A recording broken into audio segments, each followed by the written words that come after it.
100 મંદિરોમાં ત્રાટકનાર ચોર ગેંગનો અંત. ભાવનગર એલસીબીની મેગા સફળતા. ગુજરાતભરના મંદિરોમાં ચોરી કરી અને આસ્થાને પડકાર ફેંકનાર શાતીર ચોરો આખરે કાયદાના સકંજામાં આવી ગયા. ભાવનગર લોકલ ક્રાઇમ બ્રાન્ચે એક એવી કામગીરી કરી છે કે જે સમગ્ર રાજ્યમાં ચર્ચાનો વિષય બની. ચોક્કસ બાતમીના આધારે એલસીબીની ટીમે 2 આંતરજિલ્લા ચોરોને ઝડપી પાડ્યા અને ત્યારબાદ સામે આવી એવી હકીકત કે પોલીસ પણ ચોંકી ઉઠી.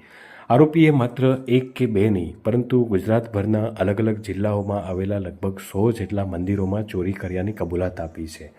મંદિરોમાં દર્શનાર્થી બની અને પ્રવેશ કરવો, મંદિર બંધ હોય તો તાળા તોડી અને અંદર ઘૂસવું અને મૂર્તિઓ ઉપર ચડાવાયેલા સોના ચાંદીના આભૂષણો અને દાનપેટીની રોકડ ઉપર હાથ ફેરવવો, આ હતી તેમની મોડસ ઓપરેન્ડી. ભાવનગર એલસીબીએ આરોપીઓ પાસેથી ₹5,83,000થી વધુનો મુદ્દામાલ કબજે કરી અને અનેક વણ ઉકેલાયેલા ગુનાઓનો ભેદ ઉકેલી નાખ્યો છે.